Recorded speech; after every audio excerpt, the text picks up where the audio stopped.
Hi everyone, welcome back to my channel. If you're new here, my name is Amarachi. I'm a grad student in the US, and on this channel I share useful tips about moving to the US as well as documenting my grad school journey. So if this is something you'd be interested in, please consider subscribing. In today's video, I'll be sharing with you how to apply to graduate school in the US. These are the exact same things I did that got me over $95,000 in scholarships to study here in the US. Before I even get into it, the one thing I'd like everybody watching this video to know is that you do not need an agent for this process. It is something you can and actually you should do by yourself. All right, the first thing to do when applying to schools is create a spreadsheet. So on your phone, on your computer, like Google Docs, Excel, create a spreadsheet, or you could just have like a book. So like make a table in a book, like in a spreadsheet form. Now this is important because it helps you keep track of everything. On this spreadsheet, I would suggest that you have these columns. So have one for the name of the school, the required standardized test. So do they require GRE or TOEFL? What the minimum scores are, the application deadline, the application fee amount, the professor's emailed. I'll talk a little bit more about that, the number of letters of recommendations required, and then the last column would be like the decision. So you're going to fill this in as you go. Like I said earlier, this just helps you keep track of everything during the application process, because when you start applying to schools, it's very, very easy to like forget what you've done or get confused, mix things up. So make your life easy by just creating this spreadsheet even before you start doing anything. The next thing to do is start looking for schools or start looking for the programs that you're interested in. And you can do this either by a quick Google search or using websites like Grad Cafe, Princeton Review, US News. These websites show like ranking of schools in the US or like ranking of different programs, so you can go here and look. So for the schools, I advise that you'd have 3 buckets of schools. So what this means is like 3 categories of schools. The first one being like the ambitious schools. These are like super high ranking schools, ones that you're like, okay, you know what, if I get into these schools, it would be amazing. And then you have the moderate schools. These are schools that you have pretty good chances of getting into. You're like, okay, you know what? I think based on my qualifications, I have pretty good chances of getting into these schools. And then the last is going to be your safe schools. Throughout this entire process, I would say be realistic and also consider your personal situation. So assess yourself truthfully. Ask yourself questions like, do I have the required qualifications to get into these schools? Am I a competitive candidate? So these self-assessments would help you, really help you, because this thing is a very, very personal process. Someone else's safe school might be a moderate school for you, so just assess yourself, assess your strengths and your weaknesses, and go from there. So how do you even know which schools fall into what category? There are the very, very obvious ones, like if you are trying to apply to Harvard, to MIT, to Stanford, very ambitious schools. Those are very obvious. But assuming that you don't know any of these schools and you really have no idea how to decide what school is what, go on Google. Check for a school. So if you Google the name of a school, usually you would find something called their acceptance rate. Generally speaking, this is just my way, or like the way I did it. Generally speaking, schools with an acceptance rating of 20% and below are ambitious schools, while schools with an acceptance rating between 21 to 50% are moderate schools, and schools with an acceptance rating of over 50% are safe schools. Something else that's very important is that rankings by program also differ. So what this means is that even in a so-called safe school, they might have a very highly ranked specific program. So for example, a so-called safe school might be very highly ranked in public health. So these are the little nuances to look out for when you're applying, but this is just like a general overview to give you a place to start while looking at schools.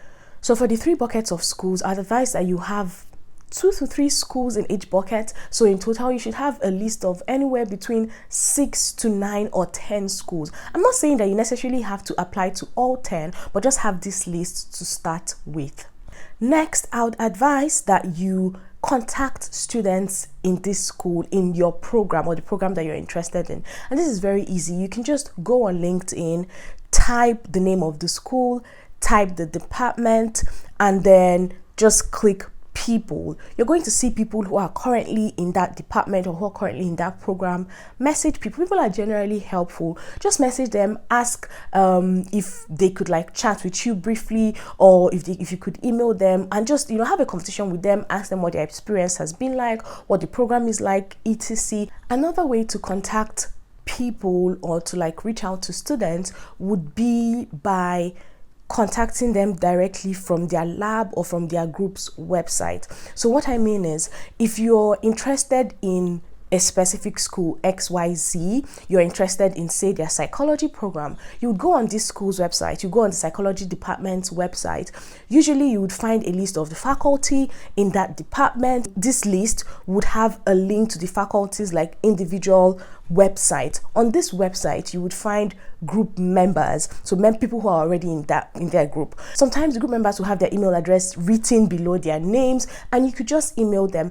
Or if they don't have their email address, they would have their full name there. Now you can type that full name into LinkedIn and contact them through that means. If there's only one question that you would ask, it would be, what is your potential advisor like? And there is nobody to tell you the truth better than a current grad student. Usually people's experience would differ depending on like where they are in their program as well. So like older students might have a different experience from like newer grad students.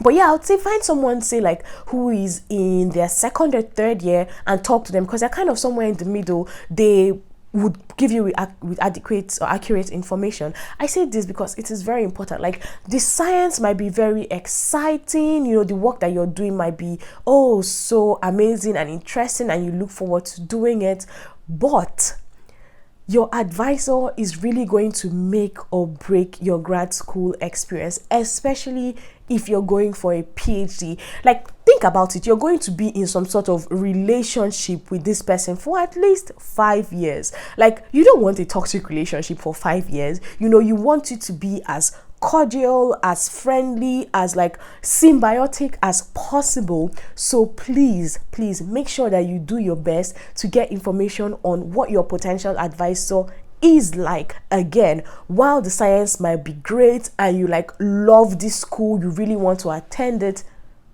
the most important thing really is the person you end up working for / with, who is your advisor. So make sure that you can get all information possible concerning this. The next thing to do is to write the required exams, the standardized exams, aka GRE and TOEFL. And you can only know if you really need to write these exams after you've looked at different schools and you've looked at their requirements. You've probably filled this into the spreadsheet which I spoke about, and you have like an overview. You're like, okay, you know what, 3 of the schools that I'm interested in require the GRE or they require the TOEFL. Now you have to write these exams. So start preparing and write these exams. Generally speaking, you can also get like TOEFL waivers if you're from an English-speaking country. So Nigerians, you most likely wouldn't need to write TOEFL, but double check with the school, check what their requirements are. Talking about GRE, this is also a place where your self-analysis comes in. If you know that you're not a very strong candidate, please write GRE. These days, a lot of schools are like making GRE optional, or they're completely waiving it. Some schools are saying like, if you have it, sure, submit it. If you don't, that's fine. If you're not a strong candidate, please write GRE, because that kind of puts you on some sort of level playing field. Because think about it, you're going to be competing for these very limited spots with people all across the globe. You're going to be competing with people from so many other countries. It's not like your local like admission process. You're not competing with just the best of the best from your country. No, this is an international thing. So you really need to do all you can to make yourself stand out as a great, in fact, as an excellent candidate. Next thing would be to write your SOP or your statement of purpose. Now, this is an entire process on its own, but just a couple of things that I would say here are: one, make sure that your SOP is free of typos, grammatical errors, because they're not just reading to access you as a candidate, they're also reading to see like how well your writing is, because grad school involves quite a bit of writing. So please make sure that your writing is pristine, like no errors at all. Also, this is like a little bit of a weird thing, but please do not write your entire SOP in all uppercase, like all capital letters. I say this because I remember I saw a tweet not too long ago. A professor said that a student contacted them and the entire email was in all caps. I'm like, why would anybody do that? In like writing in all caps insinuates that you're screaming at somebody. So please don't write your SOP in all caps. The next thing is, make sure your SOP is not generic, because the admission committee reads hundreds of essays. People kind of all have like the same generic story. No, don't do that. You need to stand out in some way. I know it can be tedious, especially if you're applying to multiple schools, but what you could do, at least what I did, was I had like this more or less the same SOP for all the schools. So the body of my SOP was the same. I just had this like one paragraph that I changed out with each school. So this one paragraph was where I spoke about why I was interested in this particular school and this program, and I just like changed that paragraph out for every school that I applied to. So I didn't need to like change my entire SOP with every application. So this is something you could do as well. The next thing would be to reach out to the people who are going to write your letters of recommendation for you. You need to start reaching out to these people early enough, like give them time, because the last thing you want is to have a rushed letter of recommendation because you're reaching out to somebody 1 week before the application deadline. Give them time, 3 to 4 months notice, just reach out to these people. While you're doing that, reach out to your school and start the process of gathering your transcript. If you're Nigerian and you know that your school takes forever to get your transcripts together, please start the transcript even before you've identified the school. Once you've decided, okay, you know what, I want to apply to grad school, start fighting for your school for your transcript. Just start that process. The next thing that you need to do is to put together an academic CV, which basically highlights your like academic achievements, what you've done so far, all the work that you've done so far. Put this together. It's going to be a part of your application package. If you realize that you're not a very strong candidate or like you have a low CGPA, I would suggest that you do a WES evaluation, WES. I'll see if I can find a link to the WES website and put it in the description box. So do a WES evaluation. It helps boost your CGPA a bit. Yeah, it's an additional cost, but it's something that is going to help you. The next thing that you have to do is start emailing professors or start reaching out to professors that you're interested in working with. Do this especially if your program requires it. So quite a lot of PhD programs require that a professor is willing to take you into their group. So basically have you work for them. So you need to start emailing these professors. I would say start emailing them, say like around August or September, regarding the next academic year. So just email them, introduce yourself, say like, hi, my name is this, I am a blah blah blah student or XYZ graduate from here, talk about their work that you find interesting, maybe just a little overview, because you must have done your research on these people, so you know what more or less like what their work is about. Talk about one specific thing that like piqued your attention, and basically end the email by asking if they would be taking on new grad students in the next academic year, and say that you'd be expecting their response.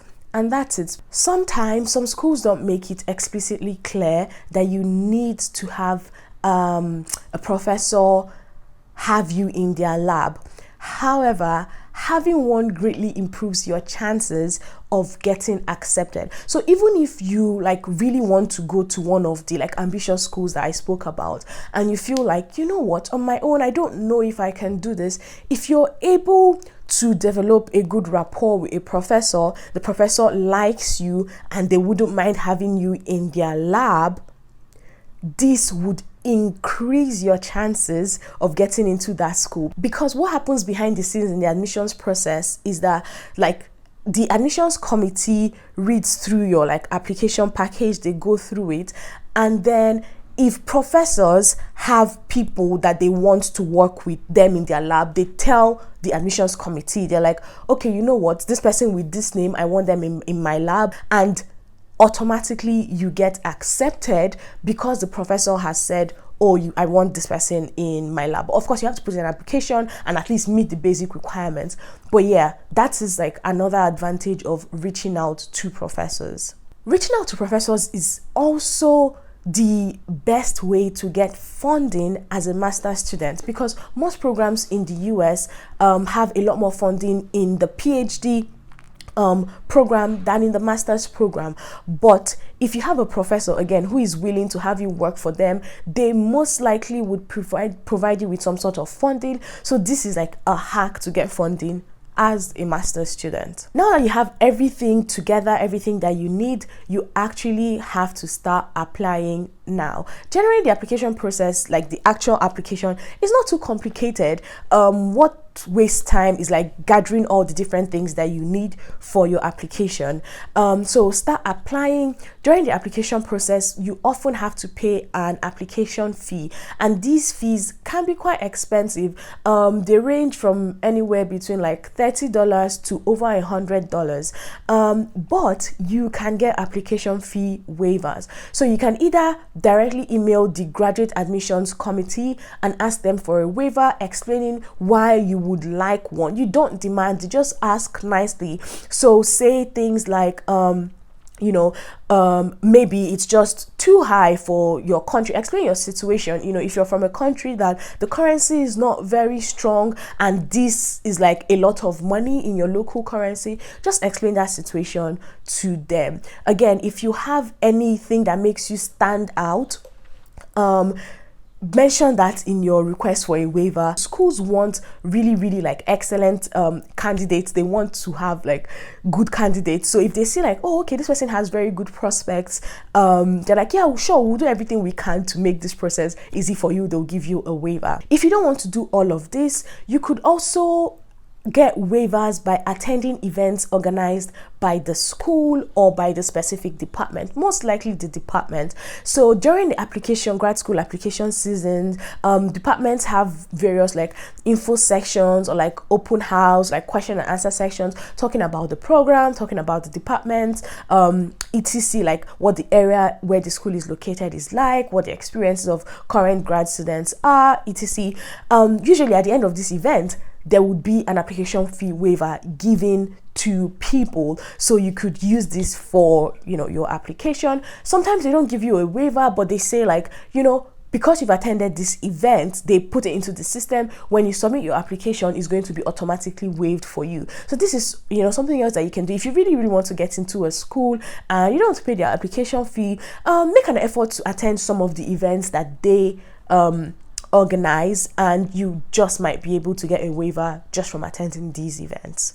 Speaking of the application process, I would advise that you apply to different programs, especially if what you're going to study is interdisciplinary. For example, if you would like to work on a specific kind of project, or you want to like work on something specific, but you know that you can do your work in multiple departments. So for example, there are certain areas that cut across different programs. A common example would be, sometimes you may be able to do the same kind of work in the chemistry department, the biology department, the molecular biology, or like biomedical sciences, immunology department. Sometimes your work cuts across all these different fields, and you find that, professors in different departments do the kind of things you're interested in. Do not concentrate your applications on on just one department or one program. Please note that most schools have something called priority deadlines, and these are just like dates or deadlines by which you must have sent in your application, especially if you want to be considered for funding or for scholarships. And generally speaking, these deadlines begin in December. So December 1st, 15th, 30th. Some schools stretch it to like January 1st or 15th, but just keep this priority deadline in mind so you do not miss it. The next thing after this is to prepare for your interviews. Some schools interview you. You might get interviewed just by somebody on the admissions committee from your department or by a specific professor, but yeah, just prepare for these interviews. When your application is done and your interviews are done, you just need to relax and wait for your admission decision. I know it is very nerve-wracking. By the time January, February, March rolls around, you're like, oh my goodness, what is going on? You're really anxious to hear back from a school, but just be patient, just wait. I would really strongly advise against contacting professors, asking them for updates on the admission process or like on the decision. I didn't do this. I won't advise anyone to actually do it, to like email the professor. But if you really, really, really want to do it, please keep it to just one email. Don't email them multiple times like, yo, what's going on? What's going on? What's the decision? What's the decision? Don't do that. Please don't do that. Just relax and wait. And yeah, that's it for today's video. These things that I've talked about are literally the exact things that I did that got me my scholarship offers, like my funding offers, my fully funded offers. So I had multiple offers and I decided to go with the school I attend right now because I felt like that was the best fit for me. That was the best option. If you have any question, please feel free to leave them in the comment section below. I'll try to respond. I also know that a lot of people are like shy to leave comments on YouTube. I don't know why, but I've created a Telegram group, and if you're interested in joining the group, the link would be in the description as well. I plan to have the group as like a more personalized one-on-one with people where I can answer questions more frequently or like on a more personal level, because sometimes I know certain questions require like a little bit of back and forth. So anyway, if you're interested in that, please consider joining my free Telegram group below. I also want this group to be some sort of accountability group for people, because this grad school application process can be quite tedious. I know, like I was stressed and I was applying for schools, and I even had my friends to like fall back on for support, because it can be really like mentally draining if you're doing this process by yourself. So yeah, I want the Telegram group to be a support system for people who might not have that in their daily or like personal lives. Please give me a like, subscribe to my channel if you aren't subscribed already, and I will see you in the next video.